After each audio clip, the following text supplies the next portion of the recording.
Bonjour à ceux qui nous suivent aussi sur les réseaux. Ce matin, je voudrais vous apporter un message. C'est l'heure, c'est le moment. On a beaucoup été interpellés, on a entendu beaucoup de choses ces derniers temps sur l'amour de Dieu, sur sa grâce, sur sa bonté. C'est des choses qui sont tellement précieuses et tellement importantes. Et je voudrais ce matin développer une autre facette qui est en lien donc avec la grâce, l'amour de Dieu et puis sa bonté. Mais peut-être ça va pas être évident tout de suite de faire le lien, de voir cette grâce, cette bonté, cet amour.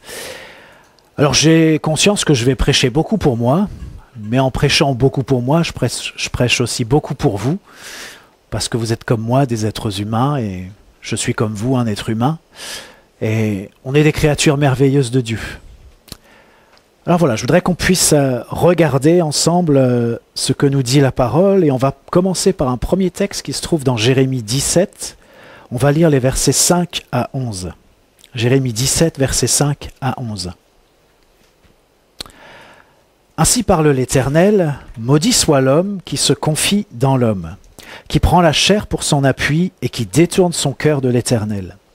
Il est comme un misérable, bon dans le texte c'est plutôt il est comme un buisson sec, mais il est comme un misérable, un buisson sec dans le désert, et il ne voit point arriver le bonheur. Il habite les lieux brûlés du désert, une terre salée et sans habitants. Béni soit l'homme qui se confie dans l'Éternel, et dont l'Éternel est l'espérance.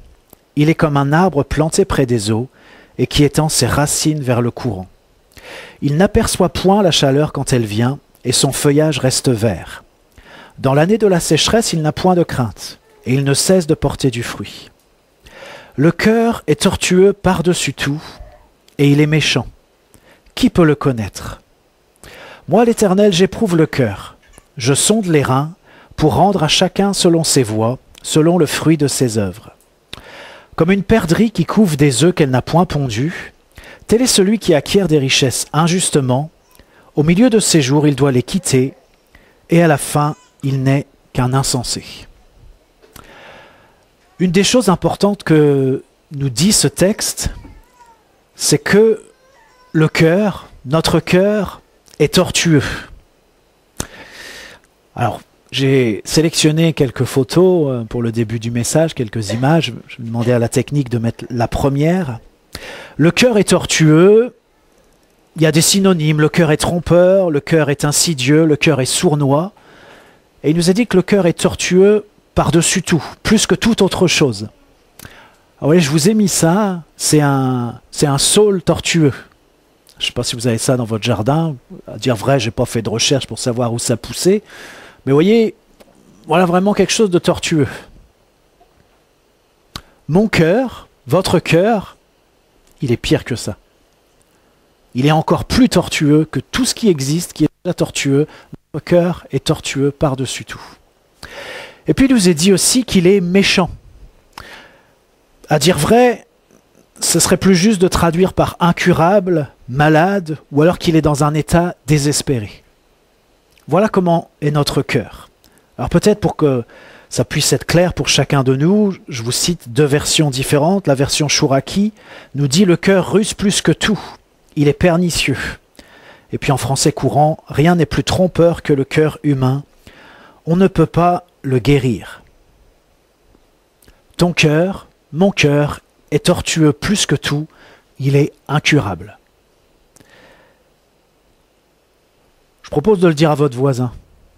Est-ce que vous pouvez dire à votre voisin, à droite, à gauche, si vous avez besoin de vous retourner, vous pouvez lui dire, voilà, ton cœur, il est tortueux plus que tout.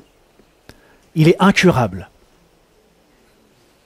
Profitez-en, pour une fois, vous avez l'occasion de dire ces quatre vérités à votre voisin, à votre frère, à votre sœur. En plus, c'est biblique, donc vous pouvez y aller en toute sécurité.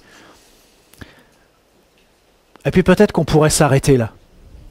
Voilà, mon cœur est tortueux plus que tout, il est incurable, il en est de même pour chacun d'entre nous. Est-ce qu'on s'arrête là ? Non, on ne s'arrête pas là. Mais j'aimerais vous dire que même si on ne s'arrête pas là ce matin, il faut qu'on s'arrête là. Il faut tous qu'on prenne le temps de s'arrêter là. Parce que si on ne s'arrête pas là, si on ne commence pas par considérer que notre cœur est tortueux plus que tout, que notre cœur est incurable, eh bien on va passer à côté de la suite.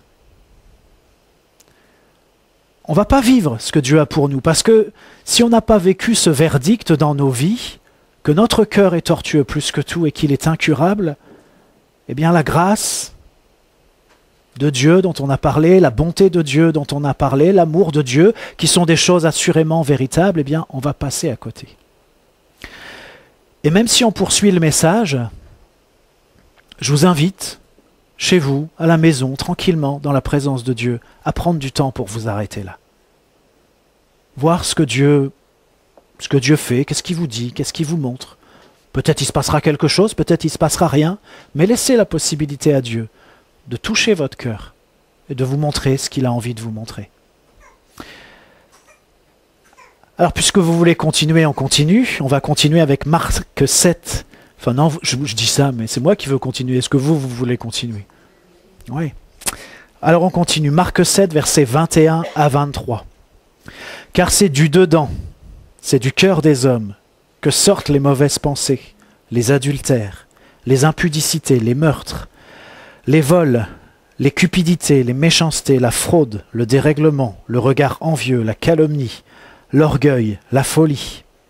Toutes ces choses mauvaises sortent du dedans et souillent l'homme. On a bien fait de continuer.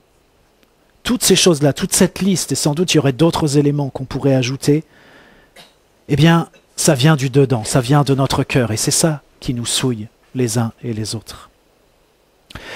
Et voyez, je crois qu'il y a une seule chose qui soit aussi horrible que notre cœur.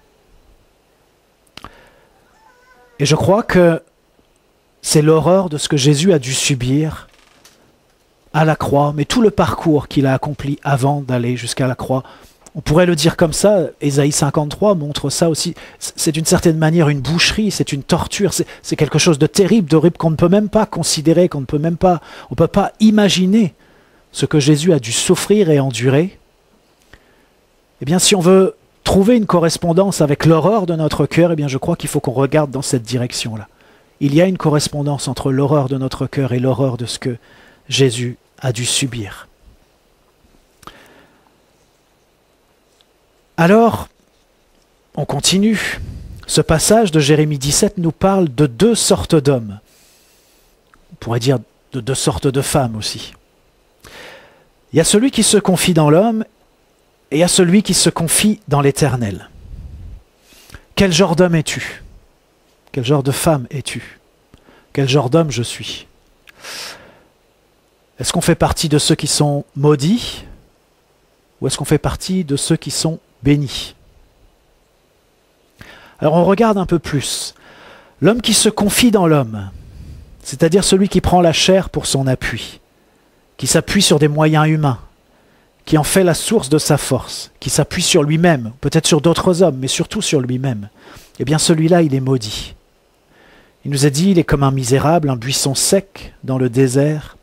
Il habite les lieux brûlés du désert, une terre salée, sans habitants. Vous voyez, il y a de la sécheresse, il y a de l'aridité, il y a même la brûlure, il y a la solitude. Il ne voit point arriver le bonheur. Il détourne son cœur de l'Éternel. Ça, c'est l'homme qui se confie dans l'homme. Et ensuite, il est question de l'homme qui se confie en l'Éternel. L'homme qui se confie en l'Éternel, dont l'Éternel est l'espérance, est béni. Il nous est dit, il est comme un arbre planté près des eaux, et qui étend ses racines vers le courant. Il n'aperçoit point la chaleur quand elle vient, et son feuillage reste vert. Dans l'année de la sécheresse, il n'a point de crainte, et il ne cesse de porter du fruit. Et je voudrais vous faire remarquer que dans ce passage aussi, il est question de chaleur, il est question de sécheresse. Mais ce n'est pas tout à fait la même chose qui se passe. Et je vais demander à ce qu'on puisse mettre la deuxième image. Alors ça c'est la première. Voilà la deuxième. Je vous ai mis un buisson sec dans le désert. Et puis un bel arbre qui est près d'un cours d'eau. Voilà, il peut faire chaud, il peut y avoir même de la sécheresse, mais voilà, c'est pas quelque chose qui l'inquiète. Vous voyez, c'est pas tout à fait la même chose. Alors là, on a une image de l'homme qui est maudit, qui se confie en l'homme, et là, on a une image de l'homme qui se confie en l'Éternel. Bien sûr, la femme aussi, je ne vais pas le dire à chaque fois, mais bien sûr, c'est pour les hommes et c'est pour les femmes, c'est pour les humains, les êtres humains. On voit que c'est pas la même chose. Alors encore une fois, quel genre d'homme es-tu? Est-ce que tu ressembles plutôt au buisson là-haut, ou alors à cet arbre vert? Et voyez, bien sûr, on pourrait avoir la tentation assez facilement, assez rapidement, de dire, mais moi, je suis l'arbre, je suis celui qui est béni. J'ai mes racines, voilà, qui plongent près des courants d'eau. Je place ma confiance en l'Éternel. Mais vous voyez, c'est intéressant quand même que, une fois que Dieu fait cette description de cet homme qui est maudit, de cet homme qui est béni, eh bien c'est là que juste après, il est question de notre cœur, et c'est là qu'il est écrit que notre cœur est tortueux plus que toute autre chose, et qu'il est incurable. Une fois que Dieu détermine ce qu'est un homme maudit, ce qu'est un homme béni, eh bien c'est là qu'il dit que notre cœur est tortueux plus que tout, qu'il est incurable. Et puis juste après même, il y a une question. Qui peut le connaître? Qui peut connaître le cœur? Qui peut connaître son cœur? Sous-entendu, certainement pas toi. Tu ne peux pas connaître ton propre cœur. Alors je me suis dit, j'ai réfléchi, et je me suis dit, se pourrait-il alors qu'en croyant être des hommes qui se confient en l'Éternel, on se trompe soi-même et que notre cœur tortueux plus que tout nous trompe? Et qu'en réalité, nous soyons des hommes qui se confient dans l'homme, qui s'appuient sur eux-mêmes. Je n'affirme rien, mais je réfléchis. Et je vous invite à réfléchir aussi. Et pas à réfléchir tout seul, à réfléchir avec la parole, à réfléchir avec le Seigneur, à réfléchir en étant à l'écoute du Saint-Esprit. Parce qu'après, le texte nous parle d'une perdrix qui couve des œufs qu'elle n'a pas pondus. D'autres traductions évoquent une poule. Alors je vais demander qu'on me mette la troisième image. Le texte, c'est bien une perdrix, mais peut-être une poule, ça nous parle plus. Voilà, une poule qui couve ses œufs. Et c'est des œufs qu'elle n'a pas pondus. Qu'est-ce que ça signifie? La poule est contente, elle a des œufs, elle agit bien, elle couve ses œufs, elle est fière, elle est très attachée à ses œufs. On pourrait même dire c'est sa raison d'être. Oui, mais le problème, c'est que ces œufs, ce ne sont pas les siens. Est-ce que toi aussi tu as des œufs que tu couves avec fierté et avec soin, et puis tu es très attaché à tes œufs?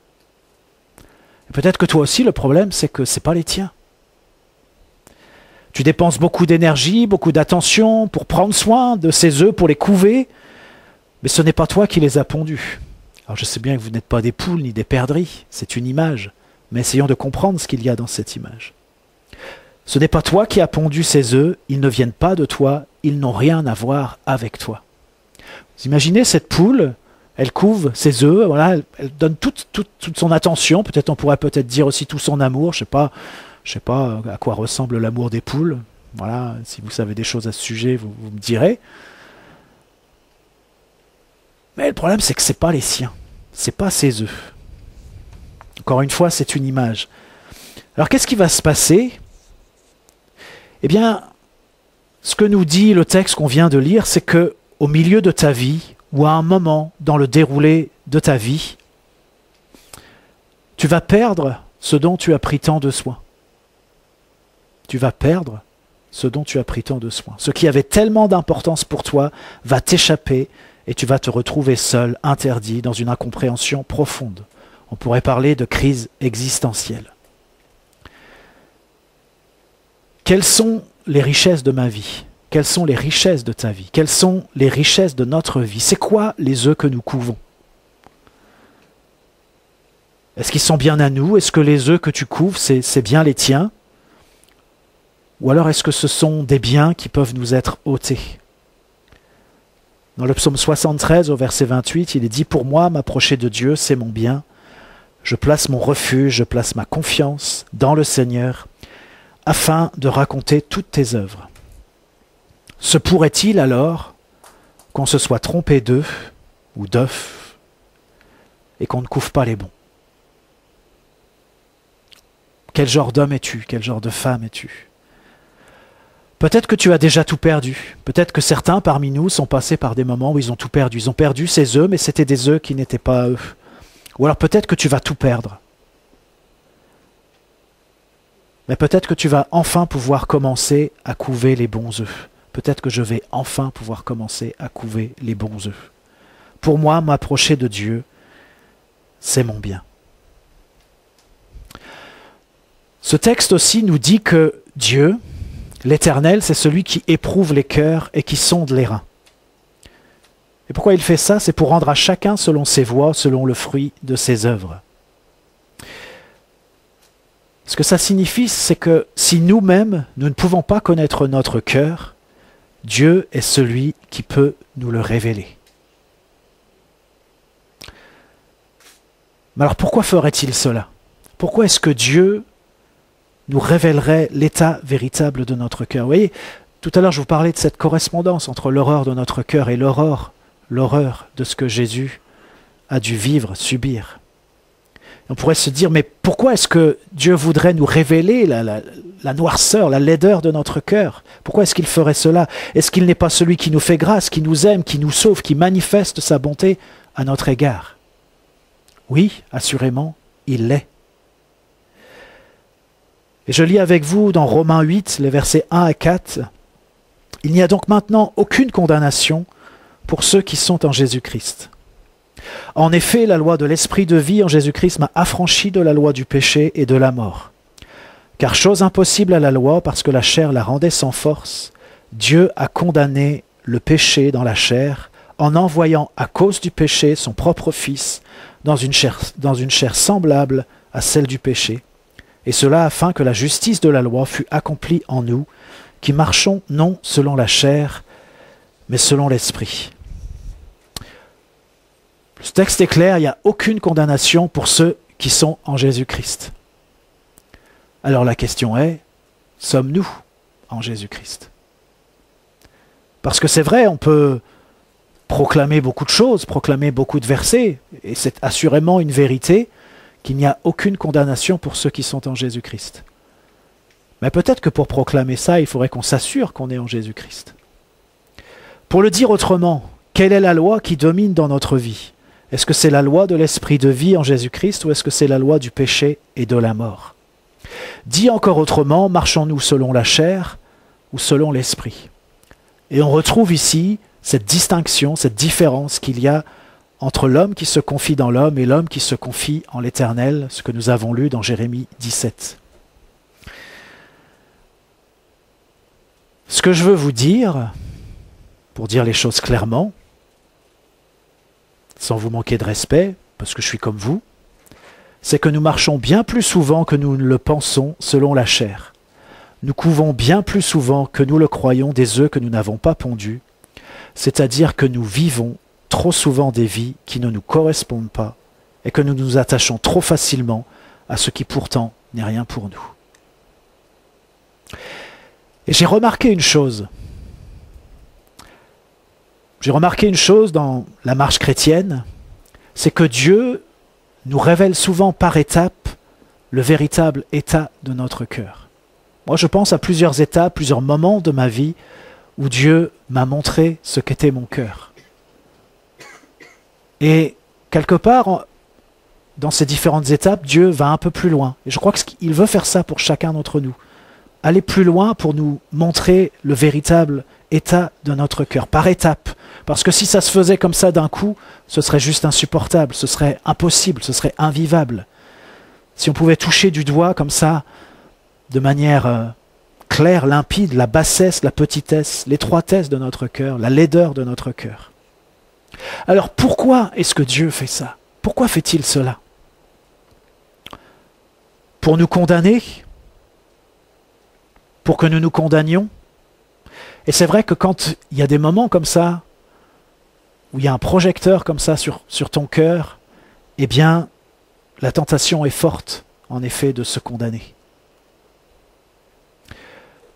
Même pour le dire encore plus brutalement, la tentation est forte d'aller se pendre comme Judas. C'est ce que Judas a fait. À un moment, il y a eu un coup de projecteur. Il a réalisé ce qu'il avait fait. Et il n'a pas supporté. Mais pourquoi est-ce que Dieu fait cela? Il fait cela pour que nous découvrions toujours plus, que nous saisissions toujours plus, que nous vivions toujours plus de lui.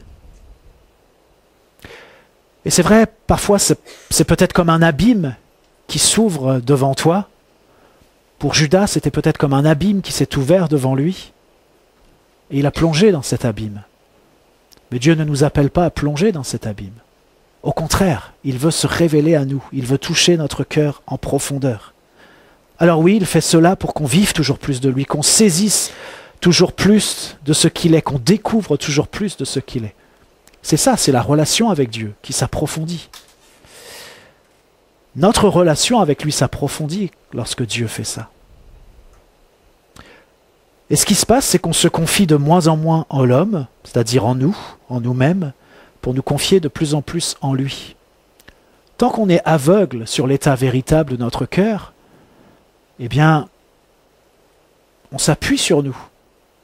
C'est ce qu'on sait le mieux faire. Et puis voilà, d'une certaine manière, c'est légitime de faire ça. Et on croit bien faire, et on croit même que on spiritualise l'affaire, et puis on s'appuie, on croit qu'on s'appuie sur Dieu. Et ce qui se passe aussi, c'est que quand Dieu fait ça, eh bien, on s'appuie de moins en moins sur la chair pour marcher de plus en plus par l'esprit. On pourrait dire, nous diminuons pour que Dieu puisse croître en nous. Et voyez, on a tous en nous une soif de Dieu. Je dirais même tous les êtres humains ont une soif de Dieu. Mais la plupart du temps, on n'est pas vraiment en contact avec cette soif. Et qu'est-ce que Dieu veut faire? Eh bien, il veut nous mettre en contact avec cette soif de Dieu, avec cette soif de lui. Parce que lorsqu'il y a cette soif qui est là, il n'y a pas quelque chose qui va pouvoir vraiment étancher cette soif, d'autre que Dieu. Et si on laisse grandir cette soif, eh bien, on voit bien qu'il n'y a pas d'autre issue que de connaître Dieu, que de recevoir ce que Dieu a pour nous. Mais la plupart de ce que nous faisons, c'est que on fait plein de choses. Et du coup, ce contact avec notre soif, eh bien, on le perd. Avec notre soif de Dieu, on le perd. Parce qu'il y a d'autres préoccupations, parce qu'il y a d'autres satisfactions, parce qu'il y a plein d'autres choses. C'est la vie, c'est comme ça. Mais il y a des moments dans la vie où Dieu, eh bien, veut nous mettre en contact avec cette soif. Parce que lorsque cette soif est là et lorsqu'elle grandit, c'est parce que simplement Dieu veut répondre à cette soif. Acte 3, verset 19 nous dit « Repentez-vous donc et convertissez-vous pour que vos péchés soient effacés, afin que des temps de rafraîchissement viennent de la part du Seigneur. Changez votre vie et revenez vers Dieu pour qu'il efface vos péchés, alors le Seigneur vous donnera des moments de repos. » Ça, c'est la traduction français courant. Vous voyez, les questions de se repentir, de se convertir, de changer de vie, de revenir à Dieu, et les questions aussi de temps de rafraîchissement, de moments de repos.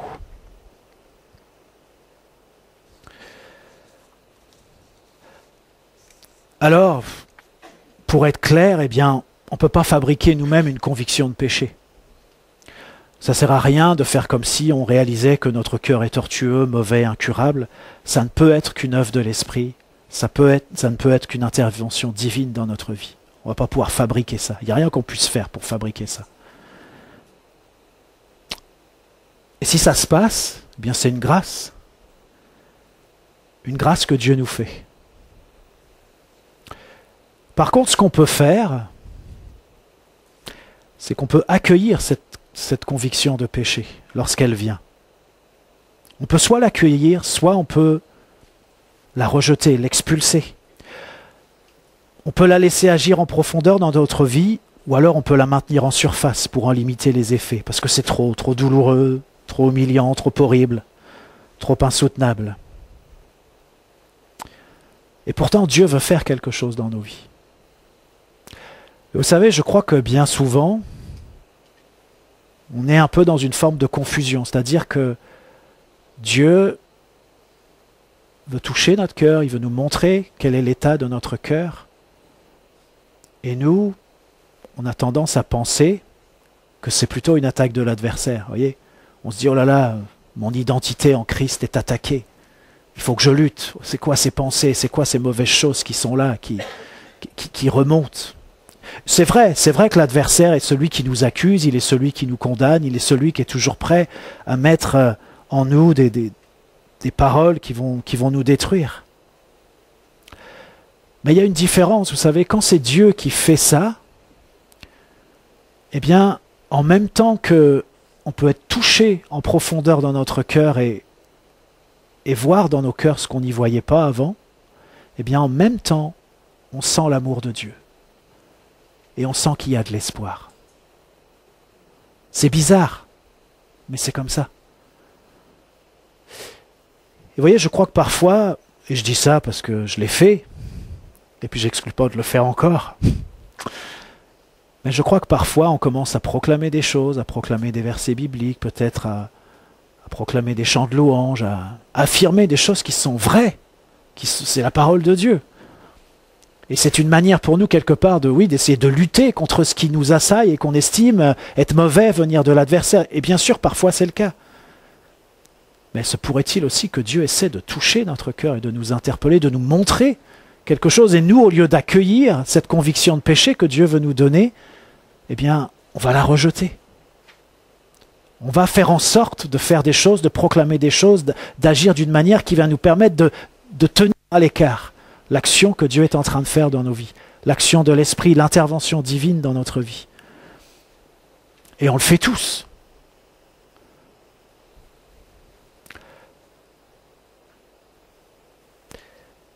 Acte 2, verset 37, il nous est dit, après avoir entendu ce discours, ils eurent le cœur vivement touché.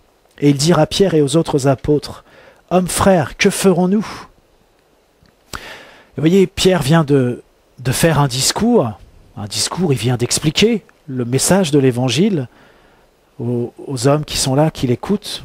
Peut-être il y avait des femmes aussi, je ne sais pas, certainement. Et qu'est-ce que Pierre leur répond? Il leur dit, voilà, ce qu'il faut que vous fassiez, c'est se repentir. C'est ça qu'il faut faire, c'est se repentir. Et ce qui est intéressant, c'est comment Pierre termine son message. Comment est-ce que Pierre termine son discours? Parce que là, il nous est dit que ces hommes avaient le cœur vivement touché. Et quels sont les derniers mots que Pierre prononce? Il leur dit, c'est vous qui avez crucifié Jésus. Voilà ce qu'il leur dit. C'est vous qui avez crucifié Jésus. Alors je pense que beaucoup de personnes, en entendant ces mots, et ça s'est produit plusieurs fois d'ailleurs, eh bien, on mettrait tout ça à l'écart. On rejetterait ça. C'est juste pas possible de dire ça.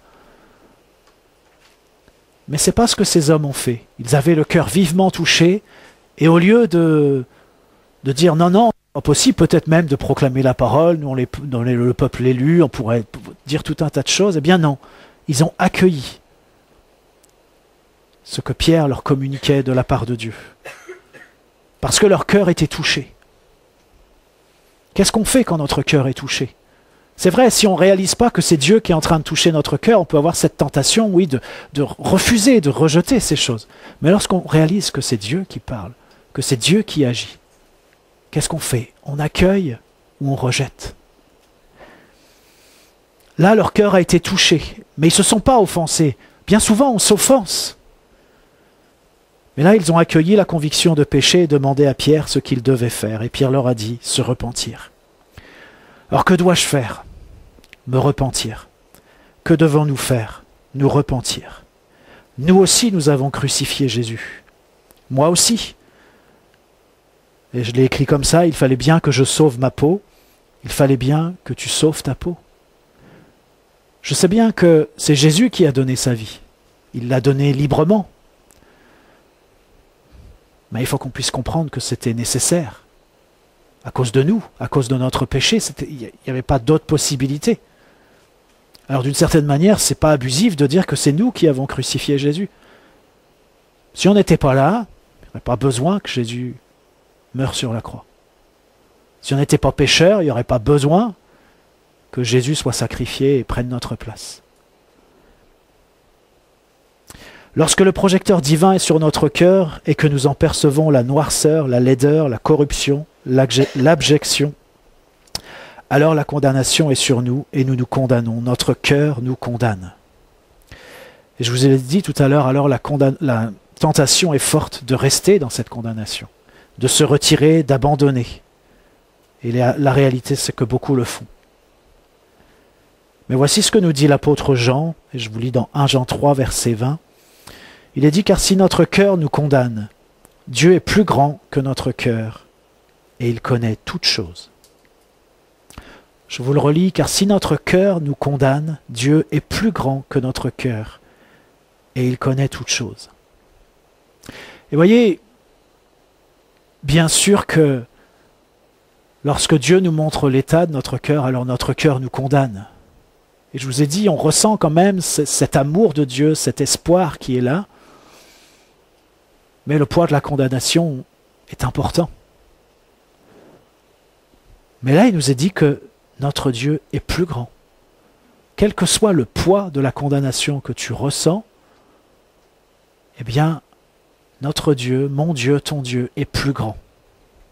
Il est plus grand que notre cœur qui nous condamne. Il est plus grand que ton cœur qui te condamne.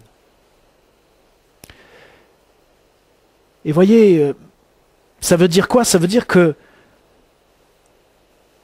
Dieu nous fait passer par des moments où notre cœur nous condamne.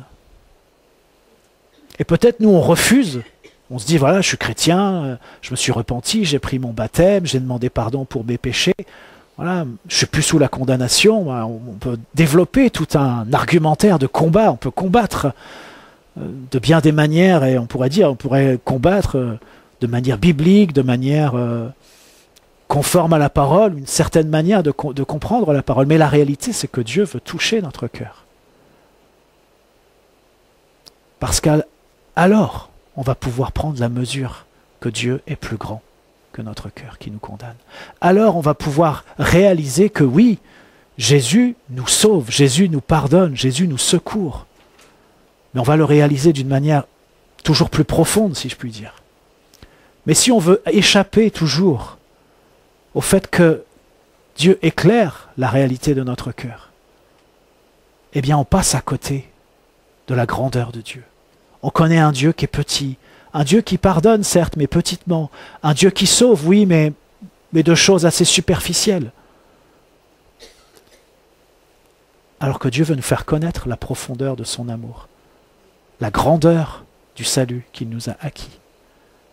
Dieu veut se faire connaître à nous, il veut développer la relation avec nous. Et c'est ça, normalement, dans une relation, quand on veut développer une relation, c'est parce qu'on veut apprendre à mieux connaître l'autre et se faire mieux connaître aussi. Et c'est ça que Dieu veut faire.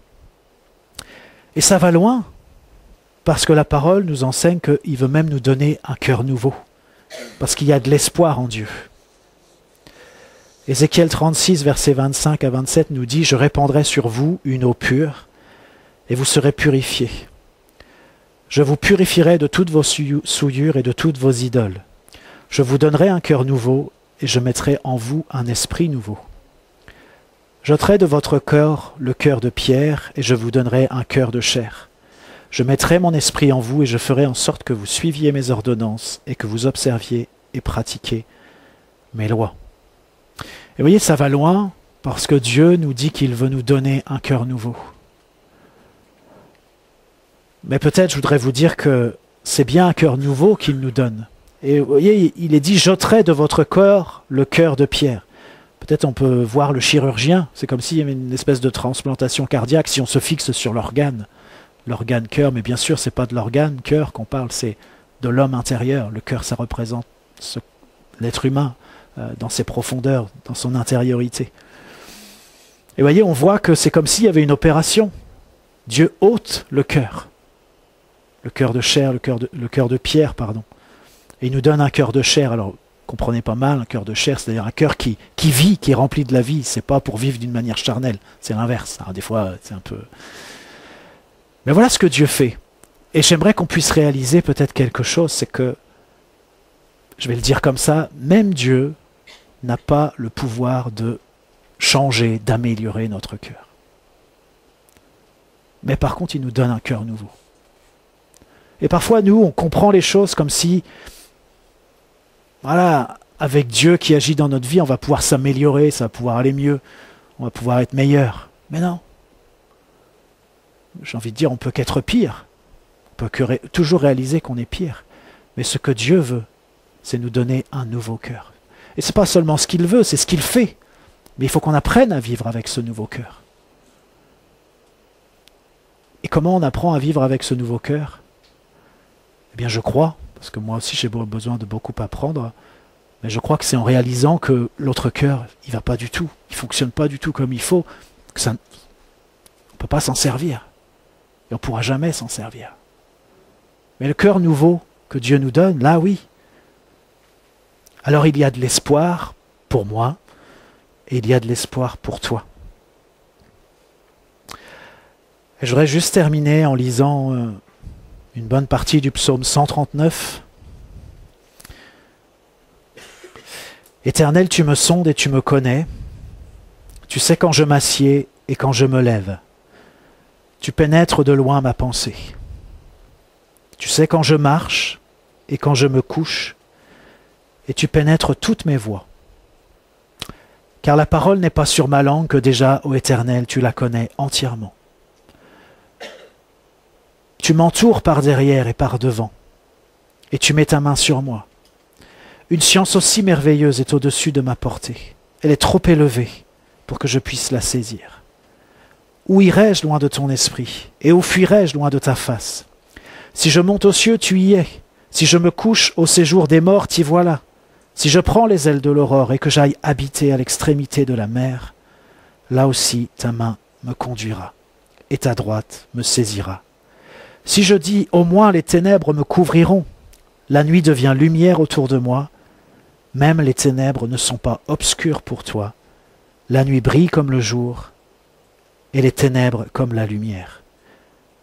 Et je vais juste changer une lettre à ce dernier verset pour le relire en disant « Même mes ténèbres ne sont pas obscures pour toi. La nuit brille comme le jour et les ténèbres comme la lumière. » Et tout à l'heure, on a lu ce verset dans Jean.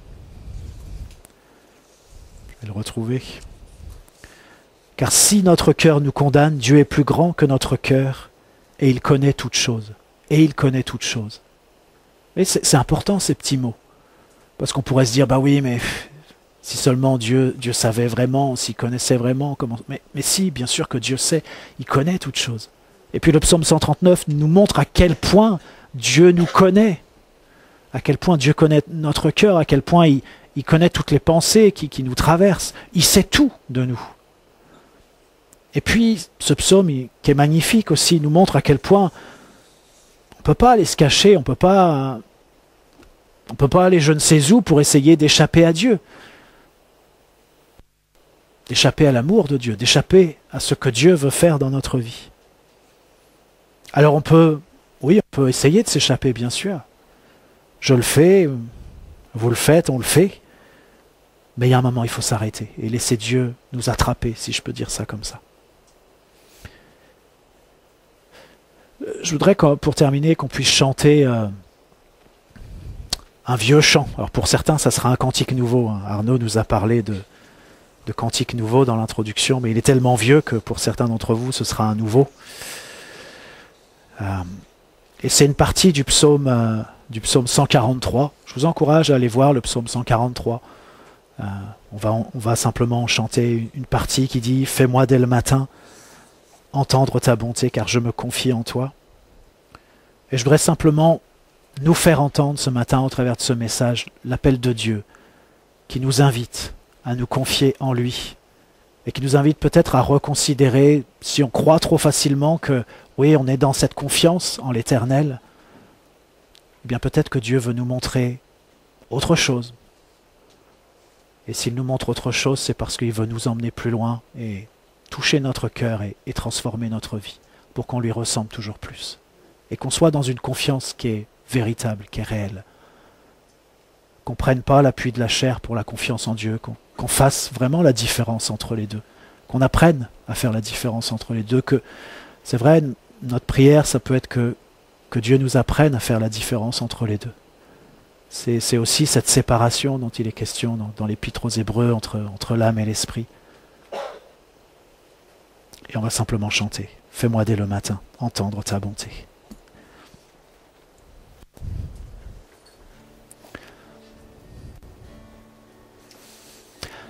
Fais-moi dès le matin entendre, car je me confie en toi. Fais-moi être le chemin où je dois marcher, car j'ai l'air à toi. Âme, délivre, ô Éternel, auprès de toi, je cherche un refuge. Enseigne-moi à faire ta volonté, car Seigneur, tu es mon Dieu.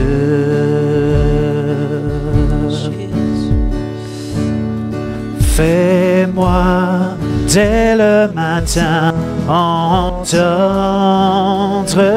ta bonté, car je me confie en toi.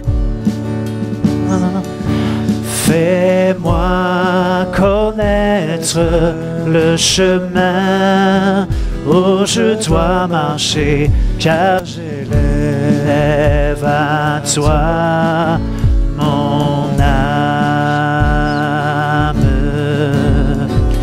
Délivre-moi, ô Éternel, auprès de toi, je cherche un refuge. Enseigne-moi à faire ta volonté. Tu es mon Dieu. Délivre-moi. Délivre-moi, ô Éternel, auprès de toi, je cherche un refuge. Enseigne-moi à faire ta volonté, car Seigneur, tu es mon Dieu. Seigneur, on veut simplement te remercier pour ta présence dans nos vies. C'est vrai, je prie que ce matin, nous puissions entendre tu frappes à la porte de notre cœur et qu'on puisse t'ouvrir simplement, Seigneur.